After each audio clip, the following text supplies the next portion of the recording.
오늘도 복된 아침 말씀 묵상을 사랑하는 모든 교우들 가정에 주님의 평강이 함께하기를 소원하면서 말씀 묵상 시작하겠습니다.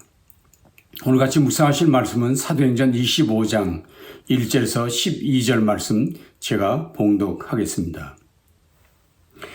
베스도가 부임한 지 3일 후에 가이사랴에서 예루살렘으로 올라가니 대제사장들과 유대인 중 높은 사람들이 바울을 고소할세 베스도의 호의로 바울을 예루살렘으로 옮기기를 청하니 이는 길에 매복하였다가 그를 죽이고자 함이더라. 베스도가 대답하여 바울이 가이사랴에 구류된 것과 자기도 멀지 않아 떠나갈 것을 말하고 또 이르되 너희 중 유력한 자들은 나와 함께 내려가서 그 사람에게 만일 옳지 아니한 일이 있거든 고발하라 하니라. 베스도가 그들 가운데서 8일 혹은 10일을 지낸 후 가이사랴로 내려가서 이튿날 재판 자리에 앉고 바울을 데려오라 명하니 그가 나오매 예루살렘에서 내려온 유대인들이 둘러서서 여러 가지 중대한 사건으로 고발하되 능히 증거를 대지 못한지라. 바울이 빈망하여 이르되 유대인의 율법이나 성전이나 가이사에게나 내가 도무지 죄를 범하지 아니하였노라 하니 베스도가 유대인의 마음을 얻고자 하여 바울더러 묻되 내가 예루살렘에 올라가서 이 사건에 대하여 내 앞에서 신문을 받으려느냐. 바울이 이르되 내가 가이사의 재판자리 앞에 섰으니 마땅히 거기서 신문을 받을 것이라. 당신도 잘 아시는 바와 같이 내가 유대인들에게 불의를 행한 일이 없나이다. 만일 내가 불의를 행하여 무슨 죽을 죄를 지었으면 죽기를 사양하지 아니할 것이나 만일 이 사람들이 나를 고발하는 것이 다 사실이 아니면 아무도 나를 그들에게 내줄 수 없나이다. 내가 가이사께 상소하노라 한데 베스도가 배석자들과 상의하고 이르되 내가 가이사에게 상소하였으니 가이사에게 갈 것이라 하니라. 아멘. 신구약 모든 성경 말씀이 어떤 말씀도 중요하지 않은 말씀은 없습니다. 그러나 우리가 요즘 묵상하고 있는 사도행전의 의미는 조금은 특별합니다. 특별히 세 가지 면에서 사도행전의 중요성을 이야기할 수 있습니다. 첫째는 사도행전은 주님께서 말씀하셨던 주님의 교회의 탄생과 성장 과정을 자세하게 설명해 주는 말씀이기 때문에 매우 중요합니다. 그래서 우리는 이 사도행전을 통해 주님께서 말씀하셨던 그 교회의 진정한 모습, 그것은 물론 그 교회가 어떤 과정을 통해 성장해 가는가를 확인해 볼 수 있습니다. 즉 사도행전의 교회는 오늘날 모든 교회들의 모델이 된다는 면에서 사도행전이 중요하다는 것을 말씀드릴 수 있습니다. 사도행전의 또 다른 중요성은 사도행전을 잘 이해하는 것이 신약성경 전체를 이해하는 지름길이 된다는 점 때문입니다. 신약성경 전체는 27권이지요. 그 중에서 바울 서신이 13권 혹은 14권이라고 합니다. 그런데 이 바울 사도가 기록한 모든 서신들의 배경은 바로 이 사도행전 후반부에 있습니다. 왜냐하면 바울 서신 대부분이 사도행전 기간 중에 쓰여졌기 때문입니다. 그런 면에서 우리 모두가 사도행전 묵상을 철저하게 한다면 바울 서신 전체를 이해하는 데 유익한 물론 심지어 신약성경 절반 이상을 이해하는 데 큰 도움이 된다는 면에서 사도행전 묵상이 특별하고 의미 있다고 말씀드릴 수 있습니다. 그러나 무엇보다도 가장 중요한 세 번째 이유가 있습니다. 저는 이 부분을 강조하고 싶습니다. 그것은 하나님의 구원 계획이 이 땅 가운데서 어떻게 성취되었는가를 확인할 수 있는 실제적 사건들을 이 사도행전에서 우린 직접 경험할 수 있다는 사실 때문에 이 사도행전이 중요하다 말씀드릴 수 있습니다.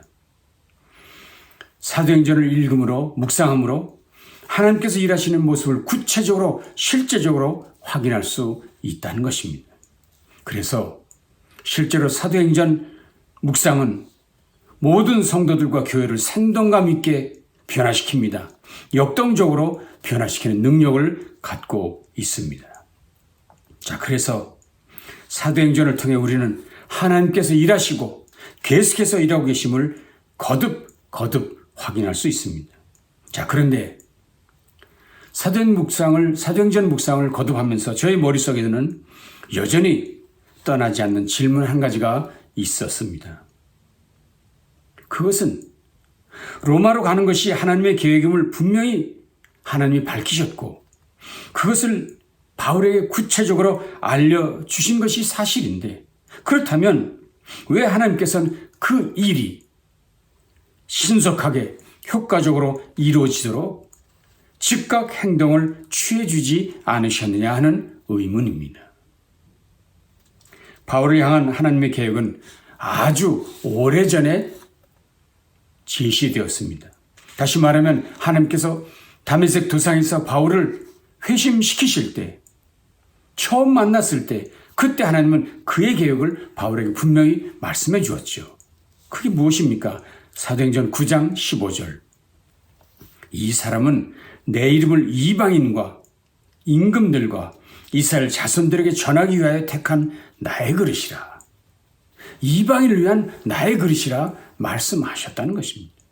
그러나 그때 한번 말씀하신 것이 아닙니다. 사도행전 22장에도 또 이렇게 말씀하십니다. 나더러 또 이르시되 떠나가라 내가 너를 멀리 이방인에게로 보내리라 하셨느니라. 멀리 이방인에게로 보내시리라. 그런데 그 멀리 이방인에게로 하는 곳이 구체적으로 어디인가를 사도행전 23장에서 밝히셨습니다. 그날 밤에 주께서 바울 곁에 서서 이르시되 담대하라. 내가 예루살렘에서 나의 일을 증언한 것 같이 로마에서도 증언하여 하리라 하시니라. 자, 그렇습니다. 이렇게 여러 차례 구체적으로 바울에게 하는 그의 계획을 말씀하신 것이 분명합니다. 그런데 이 일은 즉각 실현되지 않았습니다. 오랜 세월 후에야 이 일은 이루어졌습니다.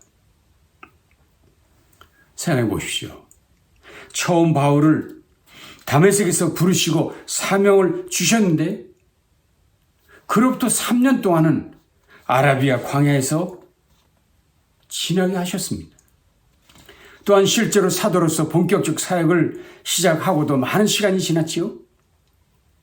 1차 전도여행이 3년, 2차 전도여행도 3년, 3차 전도여행은 약 5년이 걸렸다고 했습니다. 그런데 그때까지도 그는 로마에 들어서지 못했습니다. 성경학자들에 의하면 바울이 회심은 주 35년경이라고 봅니다. 주 35년경. 그리고 바울이 로마에 드디어 도착한 것은 주 60년경. 그리고 바울의 순교는 주 67년경으로 보고 있습니다. 그러니 부름받고 로마에 도착까지 무려 25년의 세월이 흘렀다는 것을 말씀드릴 수 있습니다. 좀 더 다른 면에서 말씀을 드린다면 바울이 부름받고 사명 받았을 때가 28살 때였답니다. 그리고 로마에 도착했을 때 그의 나이 54. 그가 순교당하는 것은 62살이었다고 합니다. 그러니 바울이 사명을 받은 지 무려 26년이나 지나서야 로마에 도착했다는 것. 왜 그렇게 오랜 세월 후에야, 왜 그렇게 모진 고난을 다 겪게 하신 후에야 로마에 도착하게 하셨는가? 아니, 그리고 로마에 도착했어도 그렇게 고생하고 도착했다면 정말 넉넉하게 많은 일을 할 수 있었어야 되는데 겨우 6, 7년 복음을 전하게 하시다가 죽게 하셨다는 것입니다. 너무나도 비생산적 관리, 비효율적 인간 운영이라고 생각되지 않으십니까? 여러분 생각은 어떠십니까? 하나님께서 과연 그렇게 바울을 인도하셨고 성도들을 그렇게 대하시는 것입니까? 아니죠. 우리는 하나님의 신실하심을 조금도 의심하지 않습니다. 결코 하나님을 의심하지 않습니다. 자, 그렇다면 그런 하나님이 바울이 그런 경험을 하도록 극심한 일, 수많은 시간들을 보내게 하는데 그 의미가 무엇이냐? 의미가 있다는 것이죠. 그렇게 하신 이유가 있다는 것이죠. 저는 무엇보다도 가장 큰 교훈이 있는데 그것은 하나님의 일, 하나님이 홀로 이루신다는 것. 하나님의 일은 하나님이 홀로 이루신다는 절대적 교훈을 주시고자 함이 바로 바울과 우리에게 주는 교훈이라 여겨집니다. 이미 여러 차례 강조했습니다만 하나님의 교회는 하나님이 주인이시고 하나님이 주권을 갖고 계심을 믿습니다. 그의 교회를 그가 운영하시고 그가 주관하심도 확신합니다. 물론 그 일을 이루기 위해 인생들을 앞세우시지요. 그래서 사도행전의 표면적 주인공들이 베드로이며 바울인 것도 우리는 압니다. 그러나 그럼에도 불구하고 바울을 로마까지 이르게 하신 분, 그분은 오직 하나님 한 분이심을 의심하지 말아야 한다는 것입니다. 자, 오늘 함께 읽은 본문도 우리는 바울이 겪는 각양의 고난의 현장을 가르쳐주고 있습니다. 바울은 유대인들의 마음을 얻기 위해 많은 노력을 했습니다. 심지어 그가 그렇게 즐겨하지 않았던 할례, 그것을 디모데에게 행하게 합니다. 그러나 오히려 사람들은 바울과 그 일행들에게 소리 지르며 이런 자는 세상에서 없애버리자고 달려드는 일이 되고 말았습니다. 바울은 사람들에게 여러 차례 변명을 했습니다. 자신의 과거에 대해 자세히 얘기하며 간절히 호소하기도 했습니다. 그런데 여러분, 바울이 말을 하면 할수록 사람들의 분노는 더욱 커져가기만 했습니다. 심지어 유대인들은 당을 지어 맹세까지 했습니다. 뭐라고요? 바울을 죽이기 전에는 먹지도 마시지도 않겠다. 그렇게 맹세한 사람들이 40명이나 있었습니다. 그들은 바울을 죽이기로 음모까지 짰습니다. 그렇다고 바울이 이런 위기를 극복할 능력이 있었습니까? 방법이 있었습니까? 없었습니다. 매번 당할 수밖에 없었고 죽을 위기에 처할 수밖에 없습니다. 자, 그럼에도 목숨 건짐받고 여러 가지 사건들이 지나 드디어 바울이 가이사랴에 있는 로마 총독 벨릭스 앞에까지 당도하게 됩니다. 그럼 이제 이 이야기가 다 끝났을까요? 이제 드디어 바울은 로마로 가는 걸까요? 아닙니다. 거기까지 바울을 해하려는 자들이 거기까지 또 쫓아왔습니다. 심지어 그들 중에 더둘러라고 하는 사람이 있었는데 그는 바울을 고소하기를 바울은 연병 같은 자, 바울은 반란을 일으키려 유대인들을 소욕해 하는 자, 바울은 나사렛 이단의 괴수라 하면서 고소했습니다. 그래서 또 바울이 변론을 시작하지요. 많은 이야기를 했습니다. 이야기가 끝나자마자 그 얘기를 다 들은 벨릭스가 이런 말을 합니다. 이 도에 관해서는 내가 더 자세히 알고 있네. 내가 더 자세히 알고 있네. 그렇게 말하고는 판결은 미룹니다. 다 안다면서도 판결은 하지 않는 것입니다.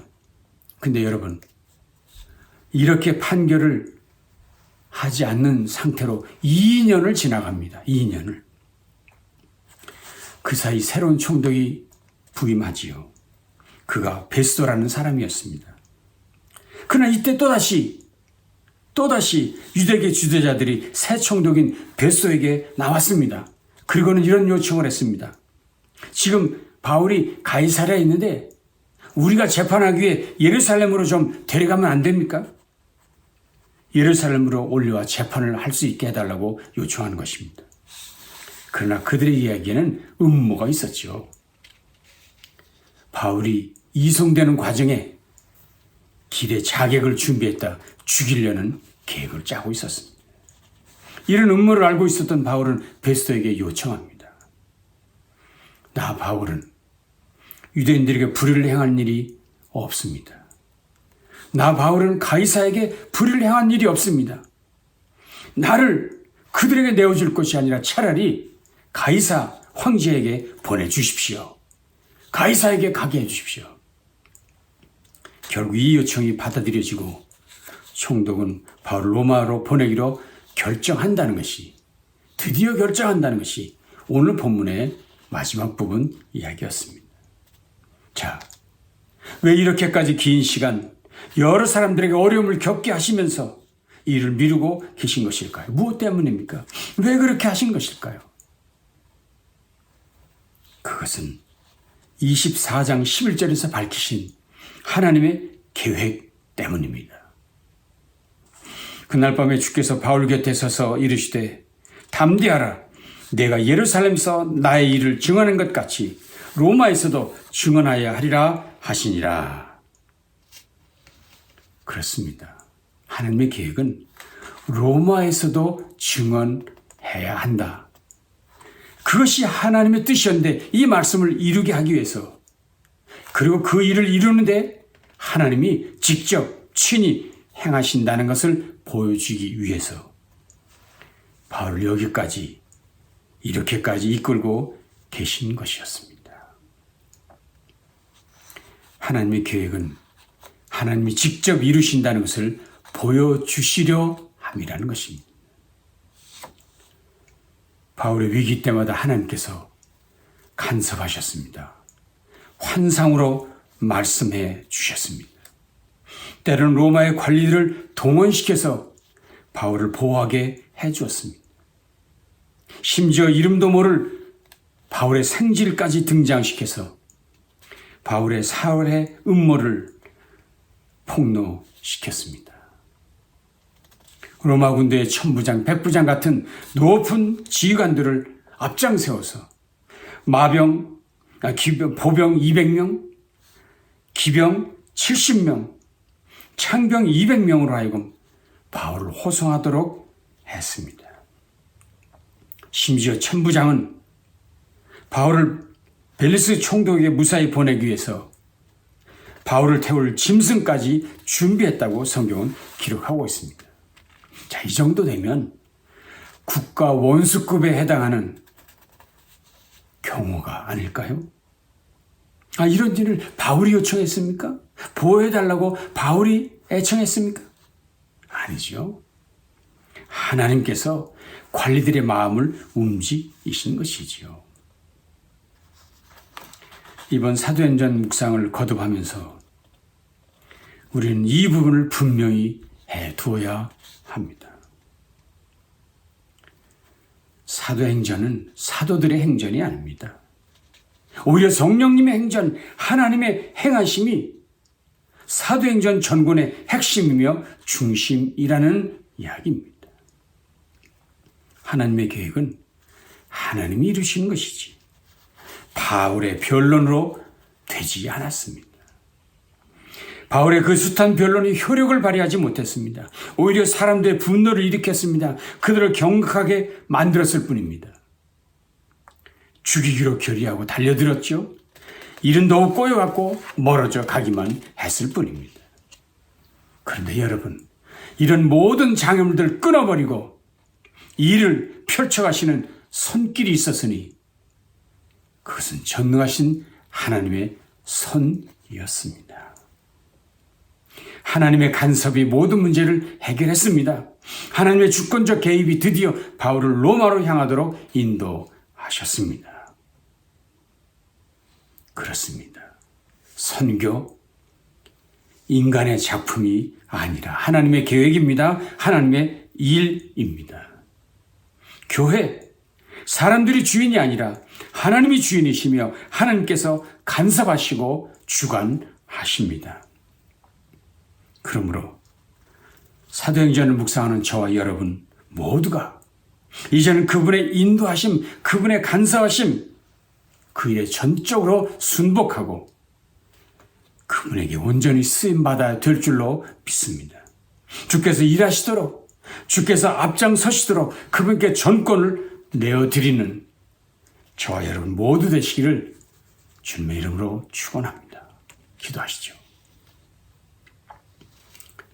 오늘도 주께서 우리에게 귀하게 말씀하시고 분명히 말씀하시니 이젠 들은 말씀 순복하여 여호와 하나님께 우리의 삶 전권을 드리고 우리의 삶의 일거수일투족을 의지하는 우리 모두 되도록 도와주시옵소서.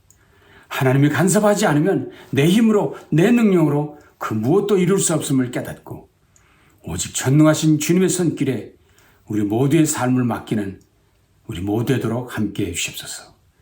주께서 우리의 삶 가운데 주관자가 되어 주시옵소서. 예수님 귀하신 이름으로 간절히 축복하며 기도합니다. 아멘. 남날도 주님과 함께 승리하십시다.